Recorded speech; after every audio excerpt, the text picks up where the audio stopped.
Most YouTube videos don't get 100 views. Most businesses don't stay in business for 5 years. If you happen to do either of those things, you are by definition above average, which is the concept behind this channel. I am actually the guest, not the host. These guys are the guests for the Above Average podcast. And in today's episode, we are going to talk about how I have managed to do both of those things consistently. Wow. Okay. We are changing up how we do our intro. My God. No. Come on.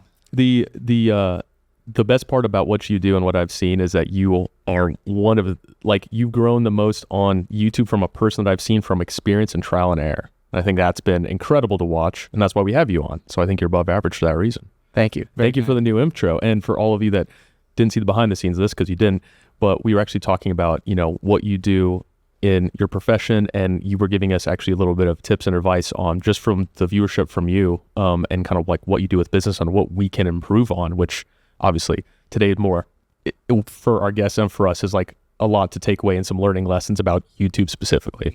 Absolutely. Yeah. So for the last 7 years, I've run a video marketing agency that helps other firms, particularly B2B service providers, create serialized content. It's not the one big ad, the one time that has to be the perfect kind of Mad Men style campaign, but week by week showing up on YouTube, on LinkedIn, in these different places, establishing a brand, kind of tilting the board your way so that those inbound leads start to come in.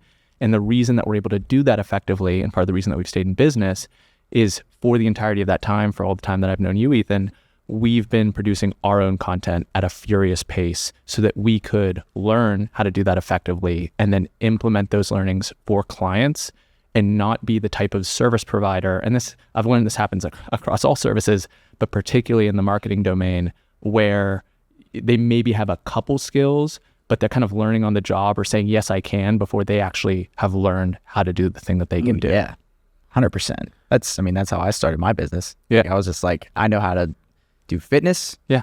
But then I'm the only employee.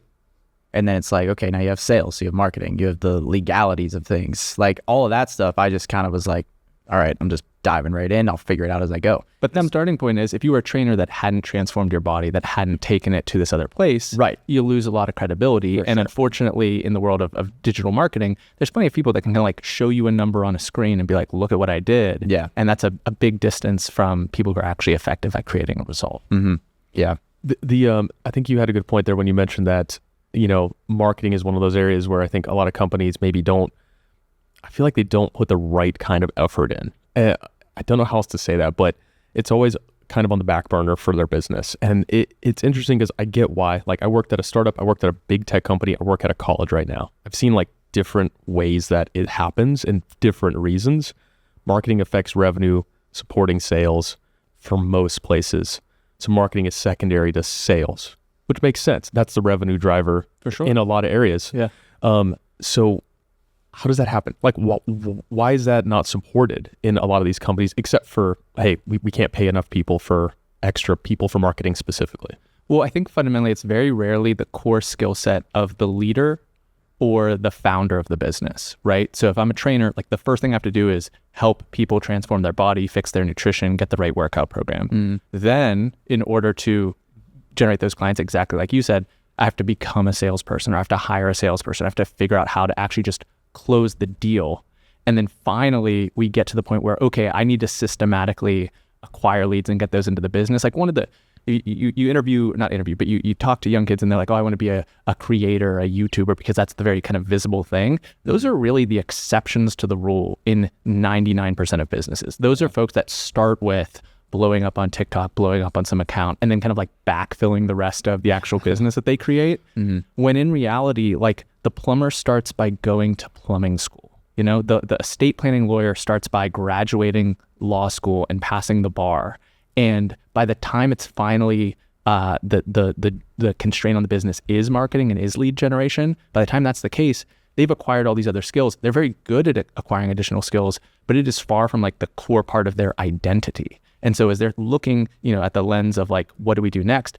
I already know how to put together a trust and estate plan. I already know how to bring someone in and actually get them to sign up for a $5,000, $10,000, $15,000 package. Yeah. now I have to go do this whole other additional thing. Like people get tired, people struggle to focus, they can't delegate those other elements. So I think that's the main reason. And then there's also, a degree to which it's very hard to parse the real, valid, effective strategies and information out there from the alternatives. But I mean, that's probably also the case with health. That's probably also the case with like a dozen other domains. Absolutely. No one can be a genuine expert across all those different areas. Yeah. You just described my entire like past 4 years right there. I mean, fitness, absolutely. Like I was doing it for myself for a long time. And then I decided to like become a trainer. And at the same time I was coaching pro soccer. So like there is that like level of, I don't know, like credibility with being a professional coach in a sport before going to fitness. And, I started my business purely because I had one client that did really, really well. And that just got, pumped out.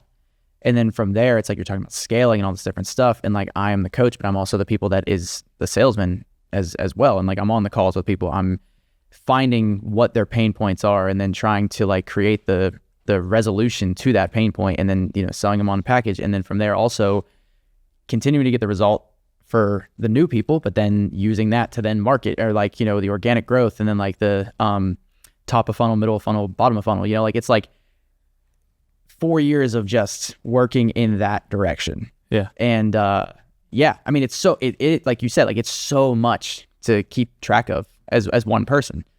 And like I have, mentors that I work with that help with all those aspects, but 100% like see what you're saying. Like, it's like, there are times where I'm like, shit, like, am I going to get better at this stuff? Because there's so much to learn because it's just it's so broad. You have to know so many different things. And the other crazy thing about marketing is like all of the things do work in some way, shape or form. Like if all you guys, whatever business you're on, if you were like, I'm just going to focus on search engine optimization and make my website more legible and comprehensible and valuable to the Google search algorithm so that I rank higher and more organic traffic comes to my website, like ultimately that strategy will work. But so too will dominating on YouTube. So too will being excellent at Facebook. Like all of the things work, which is like the counterintuitive thing. And because you don't know SEO or you don't know YouTube or you don't know Facebook ads, like you're not even close. You're not even clear. You know that meme where it's like the one gold digger who like gets close to the diamonds and then starts to turn and gives up, and the other guy's still digging underneath.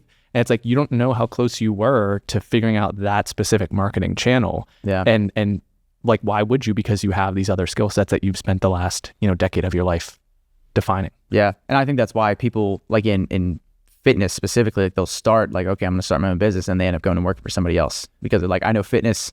That's what I know. Do I really want to take the time to learn all this other stuff? And then they just end up, kind of like doing what they didn't want to do in the first place. And, but it's an easier path to take, I think. I mean, but you miss out on the benefits of being an entrepreneur. Yeah. It's all trade-offs. Yeah. So because there's so much to learn for marketing, so let's just say like we're talking about any, let's just say broad strokes, just a company, there's a lot of different positions for marketing. And I think in my viewpoint, being in marketing as a profession as well, just not as an entrepreneur, not doing my own business for all of it. I did like content for part of a business for a while, and I got good at just making videos, like strictly using camera equipment. I loved it. But all of these other places, like one area that I saw across the board that was harder, I think, to have the validity to keep marketers is having them be able to show those results. I think that's one area. But then also, if you had to like hire people, where do you try to go for it if you're looking for it then? And I'm not saying that as in like hire a company, but I mean like actual positions, like, okay, well, if we need to try to figure it out and we can hire one person or maybe 1 to 3 people, like how can you do the most damage with 3 people?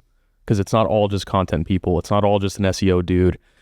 At the end of the day, somebody's got to be able to give a report back. So then they're like, okay, well, this makes sense to keep this team going, Yeah.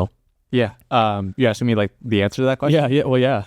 Like from like your perspective with like clients or like, just like your lens. The starting point for me, that's like a really, really powerful signal that marketing is going to be effective, is that you're keeping good sales data. Like, do you know how many new inquiries or initial meetings that you had last month and what the close rate was? and what the efficacy basically is of your existing funnel, even if your funnel not in the like Russell Brunson, like we have all these email sequences and upsells and downsells, but like just literally like someone filled out my lead form or someone DM'd me, I got on the phone with them and I turned them into a paying customer, client, whatever the thing is. If you have clarity on that at a metrics level, that's one of the precursors to having marketing be effective. And like selfish, like not in my case, like I'm not good at actually keeping all those numbers like really tightly detailed because I'm doing a million things. We're all juggling different stuff. So I would actually say the first thing is if you're not diligent about that because of a lack of time, hire a sales admin. And I'm talking about like a VA who literally one of their jobs is just to keep track of all that stuff. They tell you what's in the funnel, what stage every single deal is at. They remind you of it. They confirm that the appointment showed. If you're sending proposals as part of that, they draft the V1 of a proposal based off of a 60-second selfie video that you did after the sales call. And they're helping to move things through and you have clarity. It's like, oh, we had only 19 leads come in to the business last month. Now I have a metric. So it's like, okay, if I could turn 19 into 39, damn, like sales, like really, it sounds so reductively simple, but not having clarity on stuff like that and then going and trying to like build the apparatus that like accomplishes the endpoint, you're going to run into a lot of trouble. So I would say the starting point is how good and tight is your sales data? Yeah. And having that degree of clarity, because sometimes you could look at that and then be like, whoa, we're only closing 1 out of 19 people. Like we don't even need marketing. We just need to close sales. More people. Like that's not even the constraint. So then we have that sales clarity. We've picked the low hanging fruit as it pertains to our sales process. Now we're because we're cataloging every single person, hopefully we have clarity as to where this person was already coming in from. Was literally every single person a referral? Were they DMing me on Instagram? Like where did they come from? Can we have some basic cataloging? And then that begins to give you the clue as to which channel we should be prioritizing. So if I am someone who provides service to doctors, so I could be a financial planner who specializes in the medical field, or I could be a lawyer that specifically helps with like medical malpractice suits, and I know that I'm reaching doctors. Well, did we get everyone from this like one webinar that we did? Because in which case I should probably just sign someone up who will stand up, help me prep for and help me book webinars. And like that's the whole, or seminars and webinars, that's going to be the whole mechanism.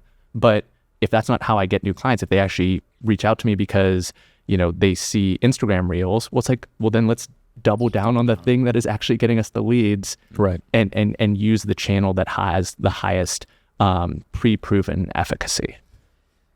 So when you were talking about sales metrics, this is cool because like I did not expect to go here, but that's exactly like my system that's set up. So again, going back to what you were talking about, like with fitness, so like that was the first thing, right? And then getting it, like sales training has been the biggest thing that I've done in the past 2 years. And like marketing is still, like I'm getting better at it, but I would say between sales and marketing, those are the two things where I'm like really it's just still trying to improve. And so when it comes to sales metrics, like I do a lot of like I have a spreadsheet that tracks my DM conversion rate, so DM to a call. You're DMing or they're DMing? Either one. Okay. So I don't specify between inbound and outbound. Okay. But I send a lot of DMs like per week. Like I have a certain goal that I want to hit. Nice. So then that will then calculate on its own like what that DM conversion rate is to a call. And then from there, I know my sales conversion rate is 60% as of right now. Awesome. And then from there, I track my calls and then calls to clients and then also like cash collected up front versus what's contracted over the course of their program.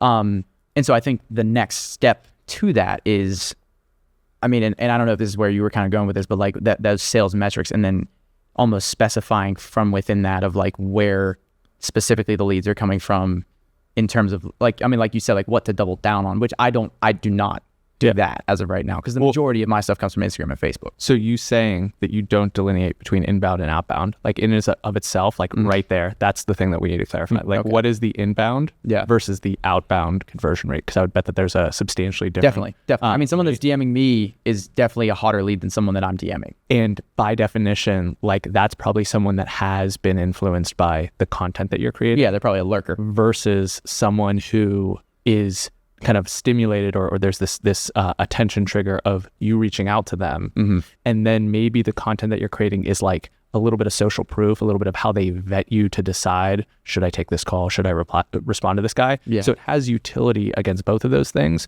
but delineating those two, like inbound versus outbound style of messaging. And then, that'll give you even more clarity. It's like, actually, our outbound is like literally like I can get it down to, if I send this many outbound messages, this much new business is coming in. So like I can hire someone who will literally take a script that I've written for the initial messages and get going. Like that would probably be one of the lightest lifts there. Yeah. See, there are people like in this mentorship that I'm in, it's online coaches across the country. And some of them have like people that just DM for them. Yeah. Like they're sending 100 DMs per week. And that's not a step that I've taken yet because it's just not like, I mean, you look at all the different aspects of the business and it's like, what drains you? And for me, it's programming now at this point, which is maybe surprising. So that's fulfillment of the clients. Yeah. So that's just like every, 4 weeks, their program changes. Yeah. And so they're already clients, but then it's like, okay, I mean, it becomes busy work after a certain point. Cause I mean, there's certain people that are very like have custom, like, I mean, everyone's custom, but everyone maybe just a lot of people need the same thing. So there's some people that are like the same type of client that just need the same type of program. And so then I have my sister that works quarter time for me that like does some of that stuff where like she'll like create programs for people. DMs, I'm still actively doing that because it's not something that like, I'm like, shit, I got to go DM again this week. So this is actually super interesting because you're intuiting your way right, or not even intuiting because you're getting coaching, but you're literally running the playbook of Dan Martell's Buy Back Your Time. Have either of you guys read that book? I'm familiar. read it, I have not read it. It's phenomenal. One of the best business books I've ever read. I didn't write it. And he talks about the hierarchy of delegation. And the first thing that you delegate is your admin. So like basic invoice sending, calendar invites, like all that stuff, get that off your plate as much as possible so that you have time to do these higher leverage activities. The next thing before marketing is to delegate the fulfillment side. So having someone, sounds like you're already kind of moving in that direction where you have your way that you provide the service and they're actually doing that. So in my case, what that means is we have multiple full-time editors. We have a client success person. So once someone is into my company, Piper Creative's universe as a paying client, like I'm still, having a touch point here and there, but I'm not touching the footage that's getting edited. I'm not making sure that like they have the correct frame.io link to review the video so that it can eventually get approved. And then after your fulfillment is delegated, then marketing is the next step. And the basic idea there is that a lot of these firms don't get to the point where they have so many leads coming in that they need to delegate sales. It's standing up the marketing machine so that you can say, actually, we now have more leads that I can possibly even just sell. If I'm basically like exclusively sales with like some leadership role, we get to the point where it supersedes what I'm capable of. And then I have someone who can fill in from a sales standpoint. And like, I'm not there yet. That's what I'm working towards as hopefully you can hear. But I had a friend with a bigger agency than mine, and he was talking about bringing on his salesperson for the first time. And this is like hard to fathom for like anyone who's below a certain threshold of business success, of which I am one of the people. And he was like, I was sitting like with, like your sales calls at 2 and it's 1:56. And he was like, I was sitting there praying that they wouldn't show up. Like praying for no shows as a salesperson is like unfathomable because you're like, they show up, that's when I get the business, like that, all that kind of stuff. He was praying that they wouldn't show up. And he was like, oh, I need to hire someone to do this. Like I'm not excited. You're certainly not bringing the right energy. You're certainly not bringing the right focus. Yeah. And so Dan Martell's ladder there, you go admin, you go fulfillment, you go marketing, you go sales, and then finally the leadership, the people who are basically holding those people accountable to the standards that you've set. And then you're living pretty good. Yeah. That's interesting with the sales thing because I've always been told that, and I feel like it's different depending on the business. Like, I mean, when like me being the face of my business and the only face, like, I mean, my last name is Marshall. It's called Marshall Fitness. Like, I'm always going to be able to sell at a higher rate than somebody else that's not me. Like in the sense of when I'm the face of the business, like from what I've been told. And so my mentors have always said, like, that's the last thing that you do. Like you hire out the DMs first, the fulfillment, and then like sales is like when you're like way too big to manage the influx of leads, then you bring on the salesman. Totally. And I mean, I've felt that before. Like there's times where like, I mean, sales calls are, an hour and I'm like, you like that 4 minutes before, I got to get myself going. Yep. And I'm going to go through this whole process, and then you got to handle objections. It's like, it's exhausting. I mean, like I don't do no more than 3 per day, because after 3, I'm like, I'm spent. Like I don't want to talk to anybody. Yeah. Because it's just such a mental like gymnastics that you've got to go through for 3 straight hours. Totally. I think it was interesting what you said earlier, but about like kind of picking the right people and trying to find it. So I'm in an interesting position where I'm back to being like a one-man band for marketing, which is funny because like before I was a marketing cog in a ton of wheels at a huge company. I was one of like 40 product marketing managers. Wow. And just that role, not even field marketing, not sales enablement, like just that. And now I'm back to being like a one-man band. And man, it is just going back into reverse of being like, oh my God, how do I figure out how to prioritize everything? Because what is important? So like I'm having to go back and be like the main strategist on like, I briefed like my boss like my 3-year plan like last week for like just to give an idea. But also, it's such an interesting, unique spot that we're in because I work at a college and it's a master's degree program. And so even trying to get the goals are sometimes hard to figure out from leadership only because they're used to how certain things have just kind of worked. CMU, brand name. Yeah. Untouchable for tech, obviously. So now I'm like having to pick it apart, and pick this apart from people that are very, very smart, high-level faculty, very smart, high-level admins. And I'm like, well, you want to make some increases, but we're going to have to like try stuff that's different, because I'm in like the cog works well. People come into the school and the program, that pay a very high amount of money. They quit their jobs. They have a capstone. They have an internship. They're set up for life when they leave. Like guaranteed, our success rate for students getting a job within the first few months that pays X amount of cash up front for almost every job is like 98.5% or something. Wow. So it's incredible. So then I need to make little metrical changes, like little areas. And it's really difficult to be like, okay, I have to juggle everything, but like we want to increase online enrollment. That's very specific. Yeah. And everything else has to run the same though. So it's an interesting problem statement. So like, what's your take on that from a one-man band perspective? Not the whole thing, because I know I just gave you a lot, but like, I think there's a lot of people that end up in my position. They're like a one-man band, maybe not as in an established place, but they got to figure out their priorities singularly by themselves. Yeah, I mean, fundamentally what you're talking about is the act of pruning, or the act of like clearing away the in the 80-20 analogy, like what's the actual 80 that's basically not doing anything.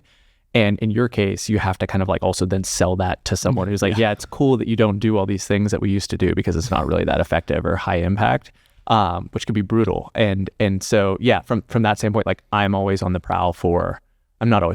I have been largely imperfect through most of my career at pruning those things away. But lately, like I am in a season of like, I'm just going to stop doing that. Like I'm just not going to worry about that anymore because there's no data to back up that it's moving the needle in any tangible way.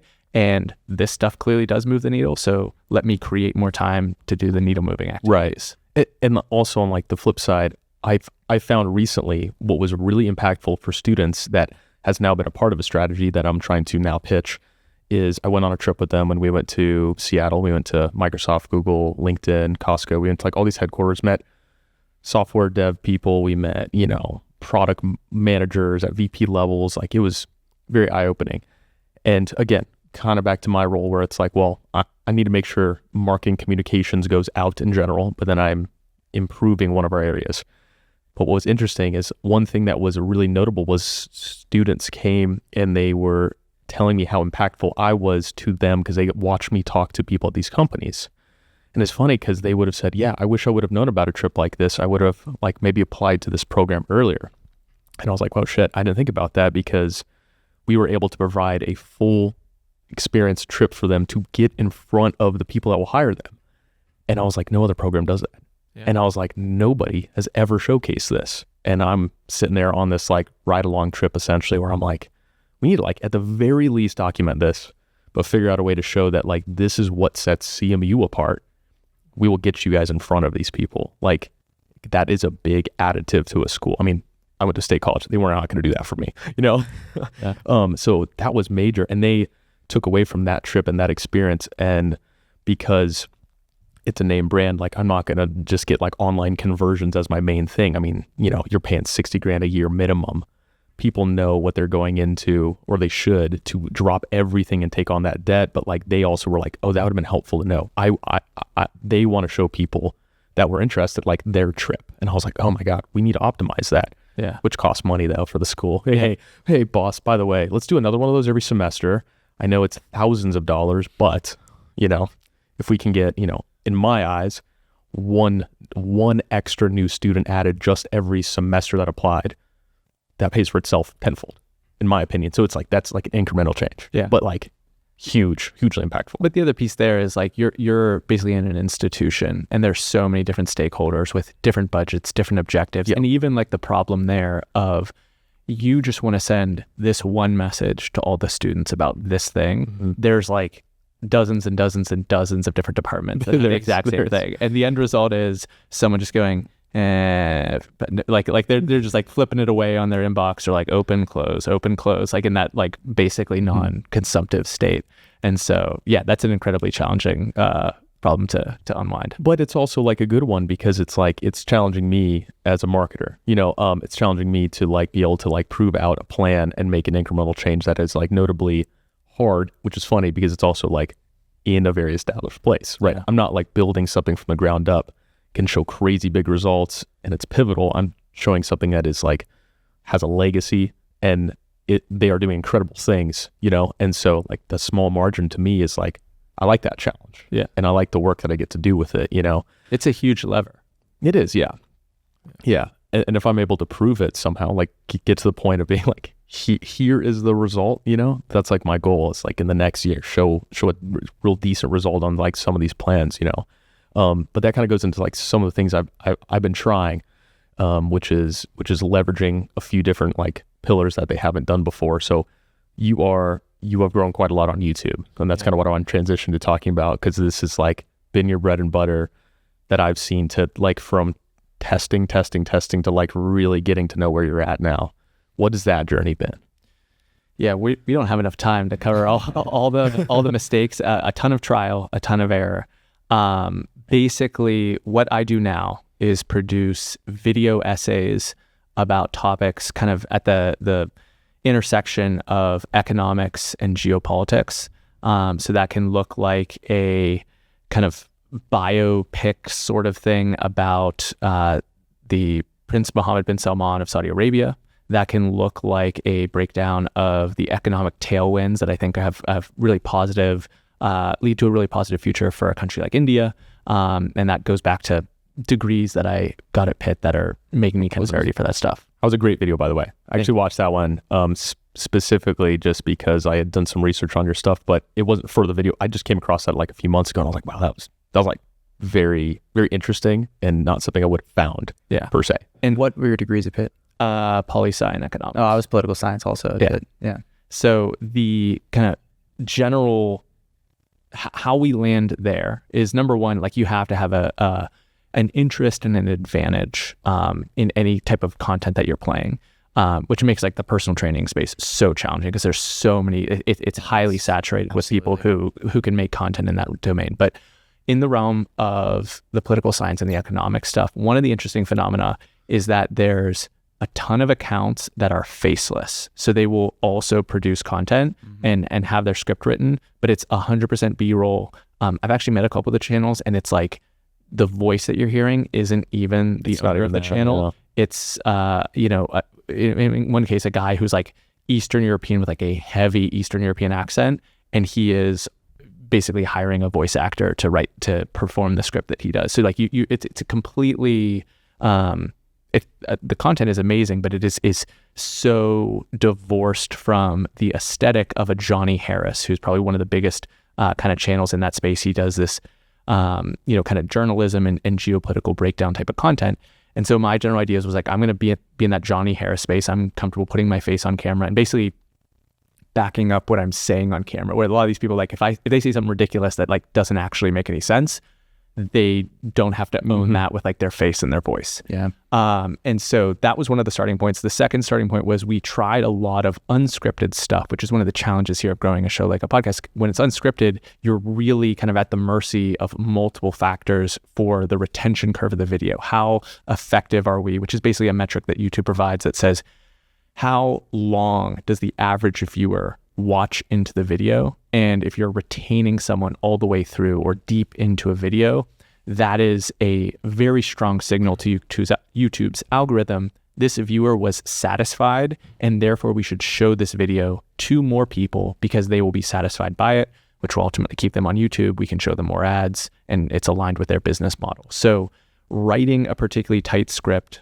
on these topics that were enticing and hopefully accessible to the audiences that I'm trying to reach. So like, for example, that India video has a lot of views in India. That is not a particularly valuable audience for me. That video in particular was, and it was the first one we did on India, was really just a proof of concept of like, could we make this video at this crazy length, I think it ended up being like 30 minutes, and like have people watch for a long time. We were able to accomplish that. But then we have to spend more time on the ideation of like, okay, if I'm talking to, in my case, a, suburban dad in Pittsburgh or someone like that, like, could I get them excited about the topic that I'm going to pitch them on? And how would I frame this from the title to the thumbnail, to the intro, to the argument that I'm making over the course of the video, that kind of archetypal person that I'm trying to reach is actually going to resonate with the content that we're making. Then there's an enormous amount of things that we've learned from an editing standpoint. In one case, part of the reason that you see so many graphs and so many basically representations of data in really simple, clean, with a really simple, clean look, is that just goes gangbusters for driving retention, because people will stop, they'll go back, they'll like spend time on that graph that you've shown them, and once they grok it, then they'll continue on in the video. So learning all these kind of different pieces, and the ultimate result is that you are in pursuit of the return viewer. And this is the case with any, you're doing short form video, you're doing any type of video, but on YouTube, that is the end all be all, which is if you can prove people watch a video at length and then return to watch another video and another video from you, you then get this privileged position where someone opens up their YouTube interface in an app on a web browser, and one of your videos is recommended there. You're not waiting for them to watch a video that's in your niche on your topic from some other creator and then having your video be suggested after that video, which is still nice, which still propels a lot of video views, but being right there, basically having YouTube's marketing apparatus working on your behalf organically for free is one of the most surreal things that can happen and can lead to 1 million views on a video. So that's one extremely valuable thought right there. And I watched a video recently from Think Media TV. Have you ever seen the other end of the thinking on this? So like what you described, I think is like probably optimized the best by like the Mr. Beast like group. They do that exceptionally well. I mean, and they just keep dumping every resource into making sure that is fully thought out. And I've seen a lot of people break down the videos on like exactly where he does it, why he halfway through the video gives away a prize or does something interesting at a certain amount of time, and they just like keep doing that cycle over and over again. It's like amazing how he's built and grown so much. And now, there's a lot of shock factor too. Now he's throwing cars and money, and it's like, okay, I mean, I can't do that. But on the other side of the spectrum though, there's like, there's a guy that's quite well known in like the fitness space, Sam Sulek.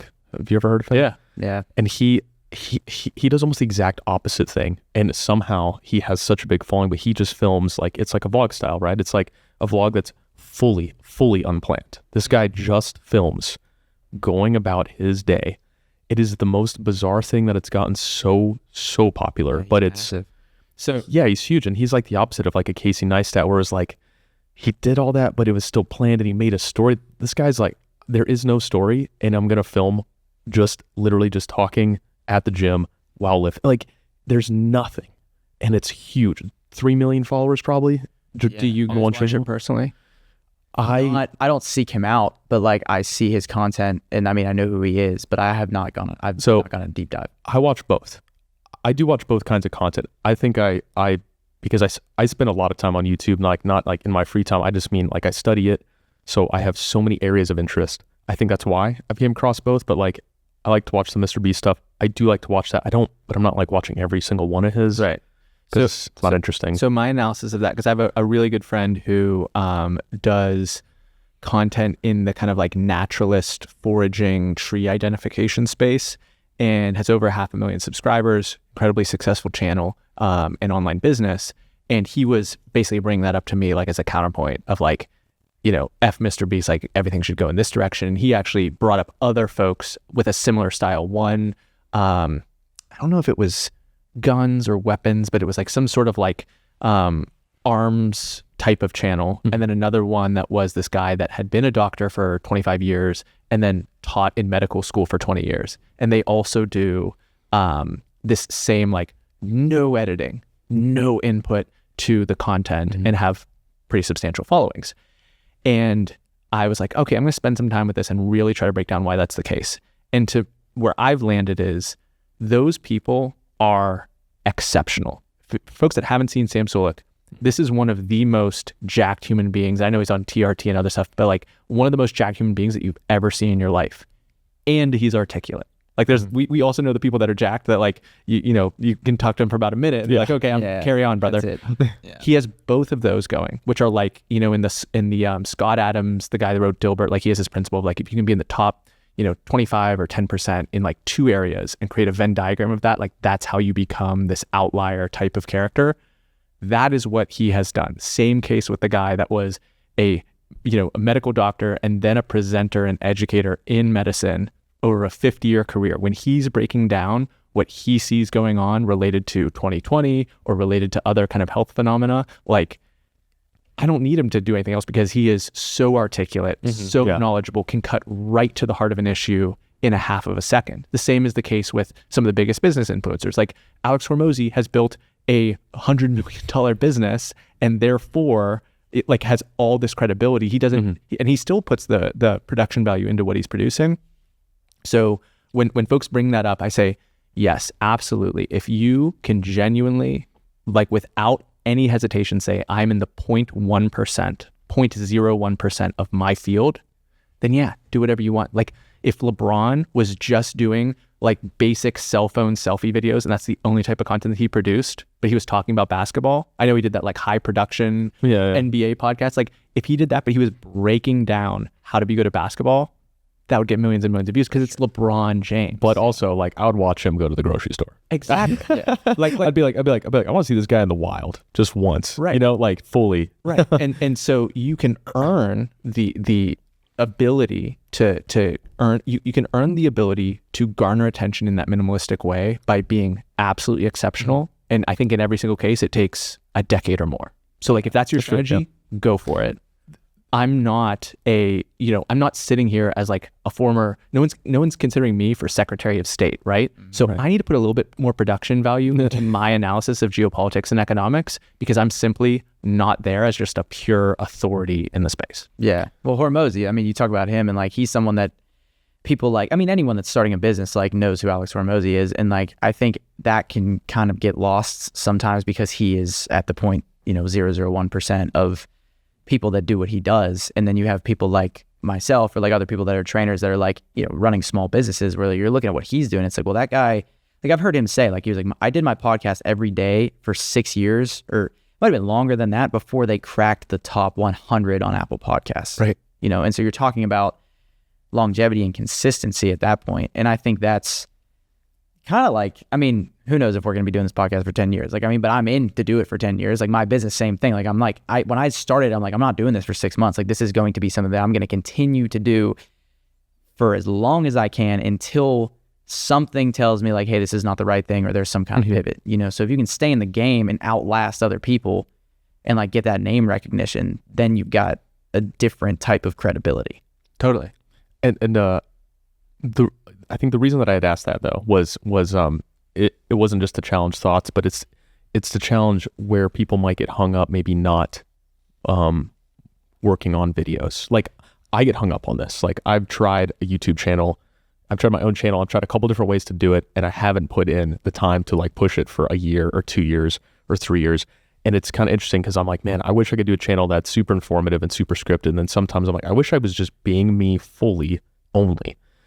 And I get stuck there. And it's kind of funny because I'm like, I should marry those ideas somehow. And I kind of go back and forth with like, well, what would I want it to really be? And then I think of the time because I'm also like an editor. I'm like, oh, I know how much time that could take. And also I know the other ones that I'm like, I know how much time I need to bring a camera with me everywhere in public. Maybe I don't want to do that all the time. So I think I was kind of just asking because I'm like, I feel like some people get stuck like wanting to try to do it and they don't know how to find the right way to go about it to stay doing it. I think because I've found like I got burned out or I took on too much stuff or other priorities came up and I had to change anyways. And so I think that was like a problem for me that I think a lot of people have that want the pursuit of it, but can't quite get themselves to do it. Well, also like at a philosophical level, one of the hardest things to do is to know oneself, right? And so like I can tell you, like what is representative of how much of a nerd I am for this geopolitics stuff is I asked for a nice globe for Christmas one year. Hell yeah. Like I was like, I'm going to memorize every single country and then I'm going to memorize them like in different ways. So I could like just look at like the outline and know exactly what country it was. And I was just doing that like not for a video, not for a challenge, but because I just thought that was really interesting and I wanted to go do that. It's like that lends itself towards then talking about like why the Strait of Malacca, like, with Malaysia and Indonesia and Singapore really being the three primary parties in the Strait of Malacca, but how also India and the United States can affect that. Like most people do not care. Like I can even see from your face, like, I don't even know where that is. What are you talking about? I mean, I know what you're talking about, but also like I remember being in political science at Pitt, and we're talking about comparative politics and stuff. And I was like focused on American politics, but my capstone was in comparative. And I had such a hard time like just getting into it because I'm like, this stuff is so, it's foreign, like actually. Like quite literally, yeah. Yeah, I'm like, well, where do I fall in this equation of stuff, And so like I've always found that interesting, like the people that focused on like the world politics and stuff and talking about like Japan. And I'm like, I don't know the first thing about Japan. I know where it is. Yeah. But that's it. But you have to know thyself, right? Because like the burnout doesn't happen. If you were like, Aaron, after this, we're going to play a game of like, try to name every country that borders a country. Like if you're like, that's what we're going to do after this, I'd be like, fuck yes, let's go. Yeah. Like that'd be like exciting to me and like a fun thing to engage with. I'm not going to burn out on that in a couple years because that's just for whatever reason, how the die was cast. And so to me, like both of those, like what's the format, I think will be almost pulled out of you as defined by like, what is the thing that I am going to be speaking on at length? Like Hormozy has clearly found it with business. Sulik has clearly found it with lifting. And like, he's also talking about life, but like in that same type of vein, I think that is like the central piece. And then you can build off of that retention strategies. You can build off of that formats, but that always has to be the starting point. Yeah. Cause like I found that I've enjoyed our podcast more than I thought I would. I mean, I was only hesitant to do it with you because I was like, man, it's like another thing to work on, which is great. And I was kind of making a pivot in my life and I was like, well, that's good. Way. Yeah. But like, I've liked, like each time we keep doing this, I like it more and more. And that's why we started investing. Like, we like started investing more in it because we enjoy it. And it's funny because it wasn't on, a podcast wasn't specifically on my radar of something I would do. I was like, oh, well, that's me neither. That's an additive to a thing. That's like an additive to a like marketing thing with people, and it's going to take people and time and maybe money, but at the very least, just time.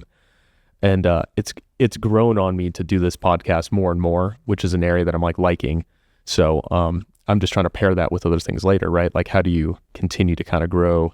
If we want to lean into this, how do we make it so that we can sustain it for ourselves, sustain it monetarily, or however that might look, or just continue to add to it, adding short clips, which we put out, or we were talking about with the last guest, we're like, oh yeah, like we want to make a little bit of a clothing brand behind it, but not be clothing sales. It's just a brand, a little bit more brand behind it. So that's kind of where we're at with at least the thoughts that I have behind this right now. Yeah. I mean, it's one of the, I think for me, it was like, okay, we've got, talking about above average podcast. We have a multitude of different backgrounds on the podcast. I mean, we've talked about all kinds of different things. And, at the end of the day, above average, like, what does that mean? It just means you're trying, really. Like, I mean, you're not coasting. Like, you're actively trying to do something and create something that wasn't there before. And like, that's like who our guests are. That's what they represent. And, you know, for me, like running my business, I'm like, well, like it's networking, number one. Like all the podcasts that I've been on, like I was just on one with one of our guests previously before he was on here. He was like, dude, I'm not trying to be the next Joe Rogan. I'm just trying to meet new people. And I'm like, yeah, that's all we're doing. That's what we're doing right now, you know? And so then from there, you've got long form content that then you can create short form content. And then I've got that to put out for different people to see. You know, like I got a client from our second episode because it was someone that was like listening for another reason, found my Instagram and was like, oh, I'm looking to get fit, signed on a client for 6 months. I'm like, that's insane. I didn't expect that to happen for 2 years. And it happened in the first month. It's addictive. It's crazy. Yeah. It is. Yeah. For sure. Yeah. In terms of like the dopamine hit when that happens, there's nothing like it. That's the problem. I swear. Like, especially with running a business on social media, it's like I put work into a reel and I'm like, I put it out there and I'm like, all right, where are these likes at, dude? Like, where are these views coming in? I had a reel hit 35,000 and it was dumb in my opinion. Like it was just like 3 foods I would never eat as a personal trainer. And the B-roll was me doing muscle ups in the gym. And it was like long caption, you know, because that was a thing for a minute with Instagram. It was like short, super short reels that people were going to read the caption because it took them a long time to read it. But then it's playing in the background, like on a loop. And my whole thing was like, basically just I'm not going to eat the foods I don't like. There's no foods you should not eat. And that hit for some reason. And I'm like, okay, now I've got to replicate that. And like that dopamine hit, I'm like, give me that again. And then, but I'm like, the next one has 500 views. I'm like, it didn't happen the way I thought it would, you know? So it's like that game of figuring out like, okay, this hit for this reason. How do I replicate it? And there's other coaches that figure that out and it takes time, of course. But like, that's the thing that I find. And this kind of leads me to my next question I was going to ask you is like, when you're creating content, like obviously like the point is always to go as narrow as possible because you want to find the people that are like the same like-minded people, because you get one person that likes this and they're going to tell other people because they're like, oh, this is made for me. I know people that are like me. I'm going to tell other people about this thing. And so when you're thinking about the audience that you're making it for, like I think about, like I find that difficult when I'm thinking about like, okay, I'm making this piece of content. I've got like maybe one person in mind, but it's so hard to imagine like, what is this person going to then think of this piece of content? You know what I'm saying? Like, so who's the person that you have in mind then? So like, I mean, I work with former athletes. Like that's like who my marketing is geared towards. Okay. And that doesn't mean people like, I mean, I played at Pitt, like I was a higher level athlete, but I'm not necessarily talking to those types of people. I mean, they might fall in that category, but higher level athletes are not the people that are going to come to me and be like, hey, help me get fit again. Cause they're the ones that are like, I've done that before. I don't need you. The people that I tend to work with are the ones that were like, I played sports in high school. I was really fit then because I played sports all the time. Then I graduated high school and my sport left me completely. My structure left, my organization left. And now I'm just kind of like floating, having this former competitive background, was athletic. And now I'm 5 years in, working a 9 to 5. Fitness is gone. Yeah. How do I get that back? Yeah. So my advice there is literally like take a picture of that person and put it up when you're ideating on content. Okay. Because we're actually social super creatures. Like I was reading this thing the other day about like us being in the same room here. There's all the conscious ways in which we're kind of perceiving one another, but there's just an untold number of subconscious ways in which you're reading micro expressions in my face and not even consciously like smelling the pheromones that I'm letting off, and it's cueing you as to my state in the context of the communication that I'm sending your way. And so you can't literally like bring the person and have them sit there as you pitch ideas. But if it's someone that you've spent enough time around, if it is like that ideal client, or if it is that person who's like, they always keep it real with you and they represent that second archetype that you described, literally have a picture of them up. And this is gonna sound insane, but like read the opening hook to them. Like Carl is right here. Carl, these are the 3 foods that I will never eat as a personal trainer, as a professional trainer. Like, did Carl lean in? Or did Carl zone out? Did Carl be like, I don't care? Yeah. Because we're actually really finely attuned at the people that we know, like what will, in general, satisfy them, annoy them, engage them in some way, shape, or form. And so having that ideal audience member, people talk about like your ideal client, your ideal customer. I talk about an ideal audience member. Like, how clearly do we have that person defined? And then are you actually communing with them over the course of your creative process, and particularly at the beginning? So in your case, like at CMU, like this person that's going to quit their job, like how many of those people can you clearly see in your mind's eye? It sounds like a number of them have like spoken to you personally about how valuable the experience of that trip was, but like how clearly can you keep them in your mind's eye? Like I've heard all sorts of stories about like, you know, the great businesses, they literally like keep an empty seat at every meeting and it's supposed to represent their customer. And they have to like turn and like look at the empty seat, not at like the end of the table, but like in the middle of the table and be like, what does our customer think about this? Because it's so easy to get abstracted away and like, well, this would be great for my business if people started understanding. No. Does my ideal audience member care? Yeah. And a lot of the content that people are making does not pass that very basic bar. And so therefore it has no chance of accomplishing the objective that you want to go then accomplish in your business, because like they don't care. So therefore they're not giving you attention. So therefore no result. Right. Well, yeah, I mean, absolutely. Like it's so easy to default to like, well, I'm making this content for me, but it's never about me, right? Because that's not, I mean, it's a service-based business. Like it's for people, but then like just to put myself in their shoes, that's the gap that's hard to bridge sometimes. Cause I'm like, I've done it. Like I've been through, this is the life that I live. And now I've got to then, I mean, even with coaching, like soccer, like I was like coaching at the pro level and then I go to coach a kid that's 10. Like that's a massive gap to bridge. I'm like, I remember where you are or where you know, where me being there, but I also can't really think about like, you know, it's like, well, what do you need to hear at this moment in time right now? Because you have a different background, you came from different places, other people are in your ear telling you different things. I don't know what that is. So it's like, that's something that I found really difficult. And I mean, obviously, I mean, you're a professional, like that's what you do. And so like just switching that mindset and that reframing it to like think about what people want to hear, I find so difficult. And I'm sure like over time, that's something that you get better at. Yeah. But I think like literally having that picture, like as good as that sounds, like keep coming back to it. Like I have 2 business owners that I look up to so much. And I have their picture on my desk and I'm like, would I be embarrassed to show him this video? Like, would I be embarrassed? We're not going to put it out if the answer is yes. And hopefully I've done the work beforehand to like avoid it. Hey, we have this like finished thing and I'd be embarrassed by it.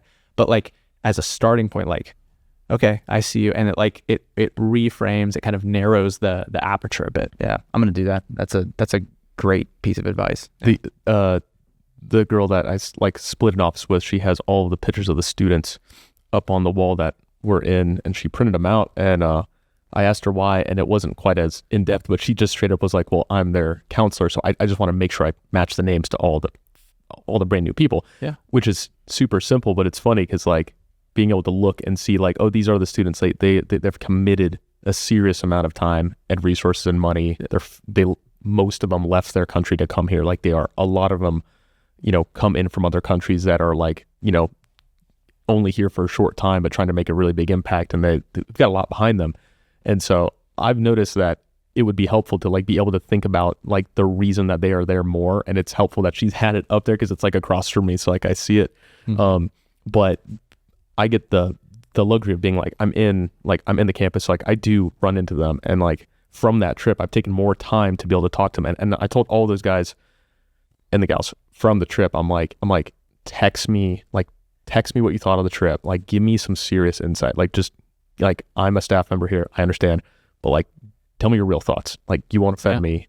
I won't personally care. I will use it as ammunition in the future in a good way, you know? So that was, that only would have happened because I was in person, and kind of like you said, you know, we're very people-driven people, right?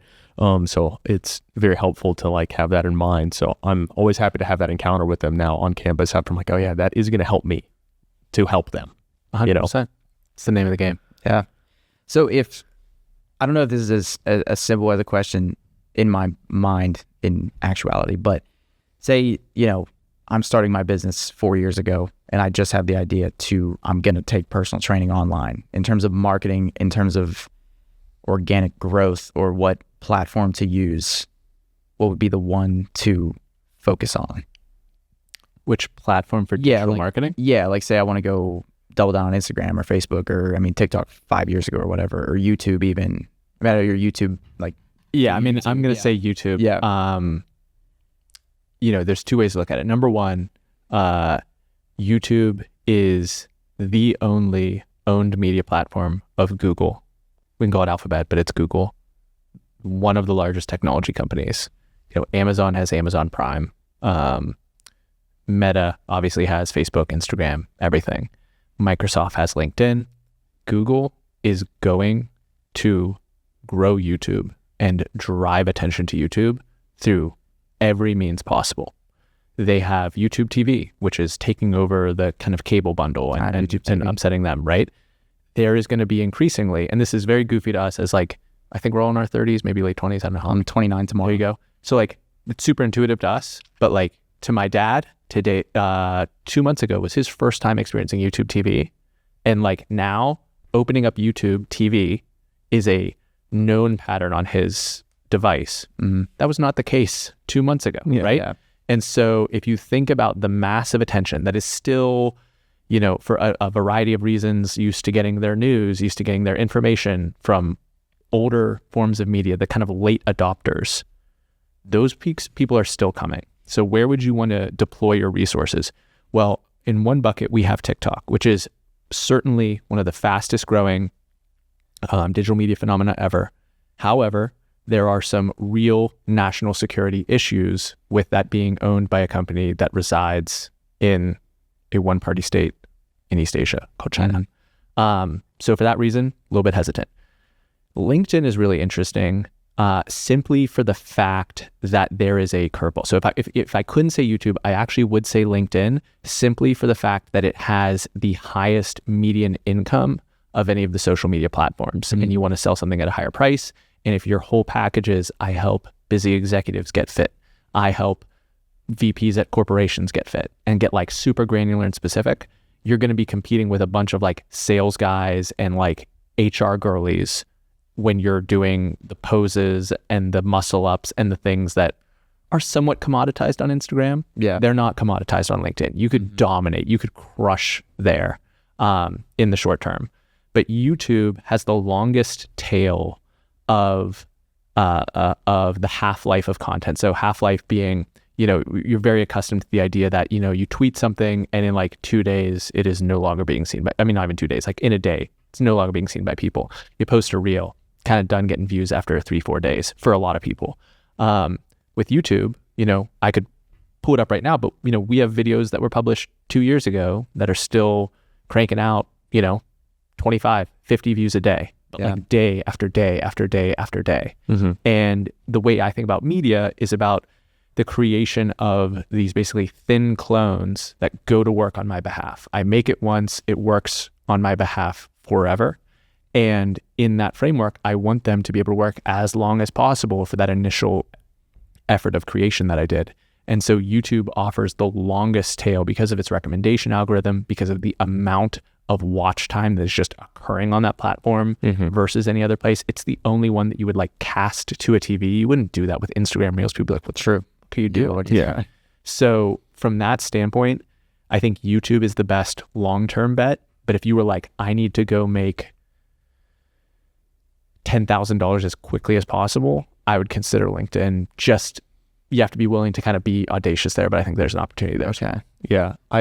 I definitely agree with the YouTube portion of that because it's also so tied into everything with Google, all the keywords. If you have a website and you're trying to hit keywords and then you're doing paid ads and then like you're doing good SEO, like it all ties in together. So I think that's such a good, fair assessment on it from like where we're at. Because I think a lot of people will like lean into the newest thing only, but you got to like look at like how it works together. But what I said at the beginning is also like they all work. Yeah. If you become really, really good at Instagram Reels, you're going to be fine. Yeah. If you become really, really good at just tweeting about health and stuff, like Dan Go, I don't know if you're familiar with that guy. He's like he's kind of aimed at older guys who are similarly like trying to get fit, but they're like trying to like just, it's more like a longevity thing, and lose some weight. Like my dad got on his email list because of the way that guy tweets. And that's like I'm sure he does other stuff, but like to me, it's his Twitter that has driven his entire online training business. So like they all work if you're really good at it. And the way to become really good at it is not to like give 10% attention to each of the platforms. It's to focus and win on one first. Yeah.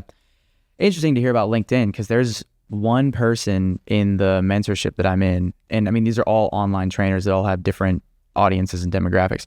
One guy so far that I've been on Zoom calls with that is nailing it on LinkedIn, and everyone else is kind of like not even touching it. And it's like kind of like it comes from the mentorship itself. They're like, yeah, like maybe you don't put your time into LinkedIn. And I post some things on LinkedIn, but I definitely don't give it a lot of my time, because it also is like you said, like you have the HR girlies and like the sales guys, and it feels so corporatized to me, and that's not even what I do at all. Like I like try to not be like that, because I feel like it brings authenticity. Right. But so coming back to like a positioning standpoint, and with Instagram, it is so redundant because of how many kind of fitness influencers and trainers and other things are on that platform. Simply from the contrast, you will garner more attention. Yeah. Right. Like it's like if literally everyone on the platform had blonde hair, then I'm going to crush it as a brunette. Right. Like just for the simple curveball of like, whoa, that's not what I'm used to seeing. Yeah, that's different. And so from that standpoint, you have to learn the language of that platform a little bit. But if you can have a really clear, repetitive message of like, are you a VP and feel like that extra 20 pounds on your gut is keeping you from the C-suite? Let me help. That is a good fucking pitch. And that's someone who has money to spend. Yeah. Right. That's someone who's It's true. Yeah. It's true. Because I think some people forget too. It's like, if you want to grow something, you have to think about like what the result is. So like if you're asking somebody to pay you $10,000 a month, it's just, I would find it hard. You would happen chance find that on TikTok. I mean, like you could, but like look at the demographics, look at how quickly people scroll. Like that's probably not where you're gonna like run that kind of business specifically. What was your I think most challenging, or maybe like thing that you tried that like flopped, and if you had to put it together? like in my career, what do you mean? Because I've had so many flops. No. Well, yeah, like what thing did you test that you were like trying to test and like was like the biggest fail? But like what was the fail point? Like when you like look back on it now, like was there like a thing that you tried that was like, oh, like we'll try this for a while, and like it was just like total full-blown attempt, but just didn't get you where you were at? And like from a content perspective? From a content perspective, yeah. I would come back to a previous format that we did, which was unscripted kind of business news. Okay. And the thesis was shows like the Barstool Rundown were this very kind of casual counter to like not MSN, CNBC, Bloomberg, like they're in a suit at a desk, like telling you what happened today with Tesla's stock price. And basically Barstool Rundown did equivalent of that for SportsCenter. And they're telling you what happened today, but they're like on a couch and they're, cussing and things like that. So we attempted something similar, and it worked. It did probably propel maybe about 8,000 subscribers to the channel. We had some videos perform well. But there are multiple flaws in that. One, it was highly propelled by the interest rate cuts of 2020 that kind of led to a bunch of retail investors like trying to figure out what the next thing they could invest in was, which is not really the audience we were trying to reach. It was a very challenging turnaround because we weren't recording it live to tape. So we would like record it and then apply editing and then try to get it up. And we kind of missed the wave of attention on whatever story we were covering. Like we had to move so fast that it was like disruptive from a production standpoint. And then the last part was also just the unscripted nature made it incredibly hard to, drive retention deep into a video when I hadn't earned that credibility. Now, like that was where we learned, we went from literally not doing intros, like just starting like with no pace to like getting right to it, telling people exactly what the video was going to be about. It's where we learned to not have 3 topics in a video, just have one, align the topic to the thumbnail. So we learned a bunch of those things. But then we kind of got to this final point of like, I don't like making this. I don't really like the audience that we're engaging with. And it is really, really fucking exhausting to do it at this pace. So how would we change it? And the change then came to the video essay, write about something more timeless, like a prediction about the future of Indonesia's economy and how powerful they'll be in the nickel industry. Like that's going to be relevant today and in 4 months and in 12 months for the vast majority of people. And so that, it checked those additional boxes that particular format just was constrained in being able to accomplish. Okay. I had a talk with my buddy about this because we were, this is a phone call about politics, about what's happening right now. This is not something that I publicly talk about anyways. So I'm going to keep my opinions out of this conversation.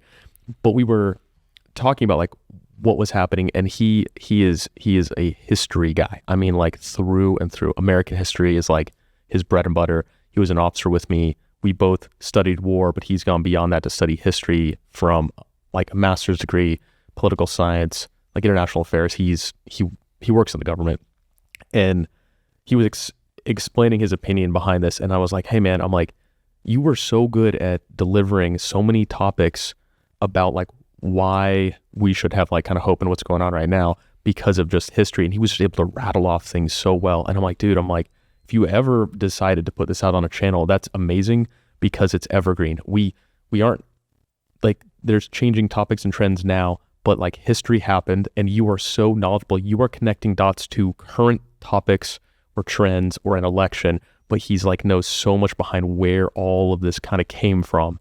And it was just phenomenal to hear a person like that, because the first thing I thought of was, I'm like, man, he hates anything with being on camera. It is not his thing. And I was like, I'd kill for you to be able to put this out there in the world, because it was so insightful.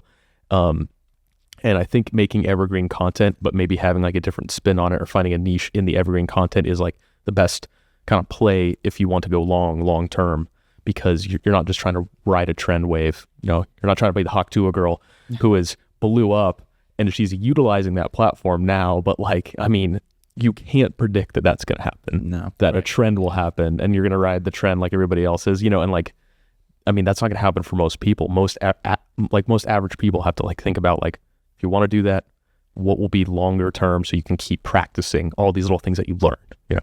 Yeah. And also attract the right type of people, because that guy sounds like he'd be wanting to attract a very specific type of fellow intellectual appreciator of American history, and like doesn't really care if like the average person on Broadway talking about Lake Shio is going to be listening. Yeah. I mean, hey man, I mean, she has an audience now. Yeah. It does. There's 2.5 million on Instagram. I just looked out of so many people talking about her stuff now. And there was a lot of predictions that there would be a for sure crash and burn, because you're taking a person that just becomes everywhere known. And shockingly, if you look and see the stuff that she's done now with the podcast and stuff, she might be the right kind of person to get that kind of famous, because she's actually doing a lot with it. She seems pretty stable as a human, realistically, given the context of like how she got there. Yeah. Which is hilarious. But you're not going to be like a one-hit wonder. Nobody can predict that exact thing would happen. You know, especially passing by on the street and just like talking to some other YouTuber, like how did that even really happen? You know, I feel like I'm in the Matrix watching that and being like, that girl's got her own whole thing going now. Yeah. But I have one final YouTube question for you. So with our podcast, the way that's hosted, like we use Spotify as the main hosting platform, and through that we have the RSS feed that puts it on Apple, and then Overcast, which we just found out was a thing recently because his friend listens to our podcast on Overcast, and I was like, I didn't even know we were on there. Yeah, news to us. Yeah, but so with YouTube, like we both have individual YouTube channels. Like he has Ethan Merritt, I have Will Marshall, and we both upload the same episode to his channel and my channel. Should we have a specific channel for the Above Average podcast? Yes. Okay. I think we probably should at this point. I was thinking I already knew the answer to that question, but Yeah, same. I was like, you know what? I think I need to axe. Yeah, not axe what I have necessarily right now, but I think we need to make a new channel. Well, there's multiple reasons that the answer is that. Number one, there is a high likelihood, just given this conversation and hearing where you guys are, that like you're both going to want to then go create more kind of in your realm and niche. Even though you have the shared show, you have like your own discrete interests and want to make that. And the variability of content is one of the biggest issues. Like I've actually archived hundreds of videos that are no longer tied to the topic that I'm speaking on. And there's some other channels that have done like statistical breakdowns of like, this does actually meaningfully increase your organic reach because your channel is more comprehensible and therefore more recommendable by the YouTube algorithm. Like they're not like, hey, so you made these 3 videos about like dinosaurs, but now you're talking about like how to make the perfect cotton candy. It's like, I don't know like what video to recommend to someone. Not that you guys would be that all over the place, but just to give a somewhat vivid example to people.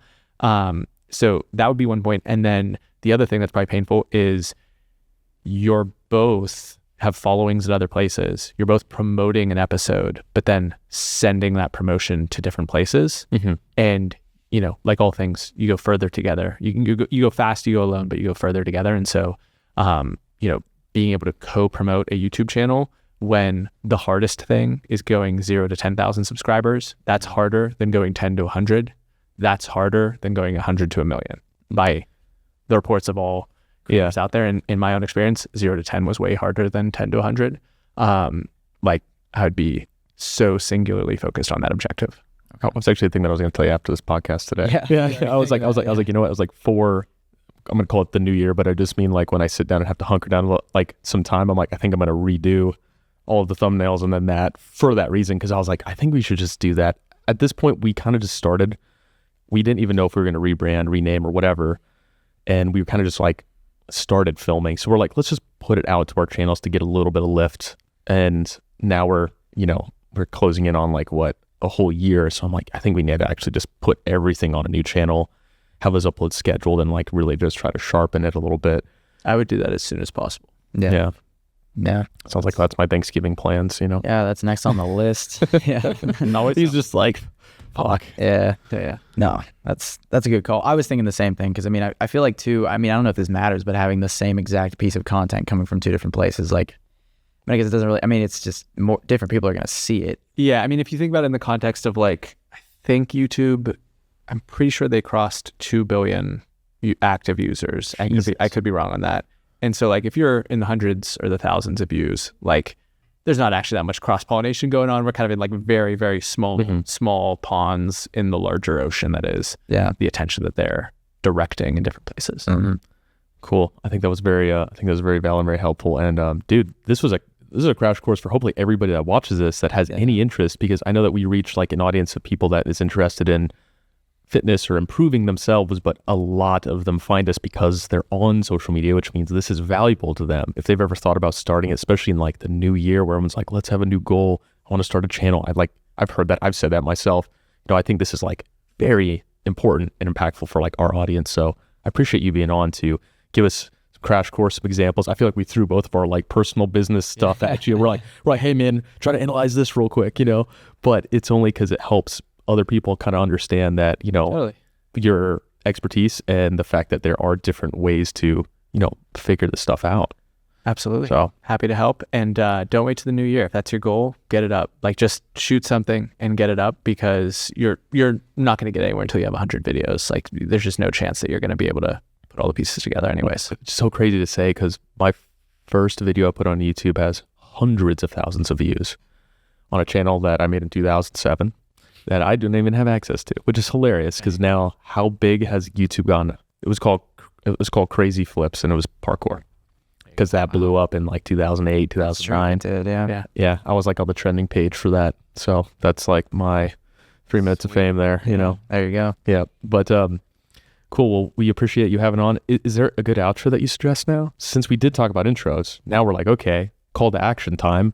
For us, that's what we normally do with our guests, is say, where can they find you? Not because they already found this podcast. Well, that's not a good outro for your channel. It's a good outro for me. So if absolutely to do that, they can go check out pipercreative.co. Couldn't afford the .com domain. And you can find my YouTube channel, Aaron Watson, on basically all the different channels, but geopolitics and economics analysis there. But the best outro for you guys is to create that return viewer. So if someone made it to this endpoint, and maybe this is their first or second episode that they have listened to of you guys, look into the camera and tell them, if you liked this, then you should go watch what? Ooh, okay. Hey, Will, how about you take away this outro this time? Oh, you're putting me on the spot. So you had so much time to think about that. Now I'm just off the cuff here. So if you guys have made it this far and you enjoyed this episode, be sure to go check out our most recent episode with, who was our most recent episode? It'd be Devin right now, but it'd be Dan at this point. Dan Lampman would be right before this. So our most recent episode with Dan Lampman, founder of the Yin's Run Club, Pittsburgh Run Club. Several different episodes with fitness-based people, business-based people. Give us a follow on Spotify, YouTube. You can find us on Instagram at the Above Average Podcast. How did I do? Solid. Need to clean it up a little bit, but off the cuff. On the cuff? I'll take it. Yeah. Those are good. Well, thank you for having being on the podcast with us and being able to share everything that you've learned, in the past 4 or 5 years with our audience. So good. Thanks for having me.